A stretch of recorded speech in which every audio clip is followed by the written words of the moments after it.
తెలంగాణ రాష్ట్రంలో రైతాంగం తీవ్రంగా అధిక వర్షపాతం వల్ల దిగుబడి తగ్గిపోయి కష్ట పరిస్థితుల్లో ఉన్నప్పుడు ఈరోజు అతి తొందరలో రైతులకి రైతు బోనస్ ఇవ్వాలి అని చెప్పి గౌరవ తెలంగాణ రాష్ట్ర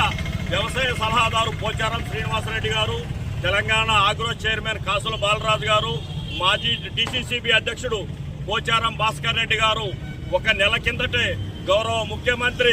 రేవంత్ రెడ్డి గారిని, ఆర్థిక శాఖ మంత్రి బట్టి విక్రమార్క గారిని కలిసి రైతులు తీవ్ర దుర్భిక్షంలో ఉన్నారు, మనం ఏదైతే వాగ్దానం చేశామో వారికి సత్వరమే రైతు బోనస్ మనం చెల్లించాలి. గతంలో ఎన్నడూ లేని విధంగా అక్టోబర్ 4వ తారీఖున మొట్టమొదటి ఖాతా వర్ణీ సెంటర్లోనే ప్రారంభించడం జరిగింది. దీనికి కృషి చేసిన పోచారం శ్రీనివాసరెడ్డి గారికి, కాసుల బాలరాజు గారికి, భాస్కర్ రెడ్డి గారికి వర్ణీ మండల కాంగ్రెస్ పార్టీ తరఫున, వర్ణీ మండల రైతాంగం తరఫున ప్రత్యేకంగా కృతజ్ఞతలు, ధన్యవాదాలు తెలియజేసుకుంటున్నాం. ఇంకొక విషయం ఏమంటే, కాటా పెట్టిన రైతు ఏదైతే కాటా పెట్టి మద్దతు ధర, ఈరోజు మద్దతు ధరతో పాటు రైతు బోనస్ అనేది 3 రోజుల్లోనే రైతు ఖాతాలో పడటానికి విశేషంగా కృషి చేసిన రైతు బాంధవుడు,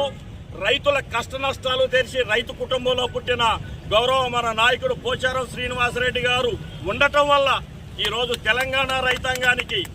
రైతుల కష్టాలు ప్రతినిత్యము ఆయన గమనిస్తూ ఉంటాడు. అందుకు విశేషంగా కృషి చేసిన పోచారం శ్రీనివాసరెడ్డి గారికి మరొకసారి ప్రత్యేకంగా ధన్యవాదాలు తెలియజేసుకుంటున్నాం. ఇందుకు ముఖ్యమంత్రి గారు తెలంగాణ రాష్ట్ర ఆర్థిక పరిస్థితి బాగోకపోయినా, తీవ్ర సంక్షోభంలో ఉన్నా కూడా రైతుల మేలు కోరి ఏదైతే ఎలక్షన్లో రైతులకి వాగ్దానం చేసిండో 500 రూపాయల బోనస్ ఈరోజు పడటం, మొత్తం రైతాంగం ఈరోజు కష్టంలో ఉన్న ఇది వేడి నీళ్ళకి చన్నీళ్ళలాగా ఉపయోగపడుతుందనే సంతోషం వ్యక్తం చేస్తున్నారు. ఈరోజు బయట రాష్ట్రాల్లో చూస్తుంటే ఈరోజు రైతులకు వరి ధాన్యం 1900 పలుకుతుంది. కానీ తెలంగాణలో మద్దతు ధర 2400 రూపాయల మద్దతు ధరతో పాటు 500 బోనస్ కలుపుకొని పంట దిగుబడి తగ్గిన సందర్భంలో కూడా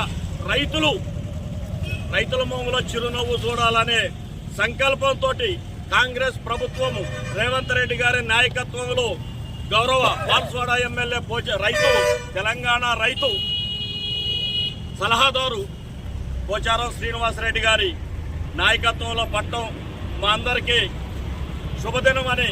చెప్తూ, కాంగ్రెస్ పార్టీకి, ముఖ్యమంత్రి రేవంత్ రెడ్డి గారికి, ఆర్థిక ఉప ముఖ్యమంత్రి బట్టి విక్రమార్క గారికి, మహేష్ కుమార్ గౌడ్ గారికి, పోచారం శ్రీనివాసరెడ్డి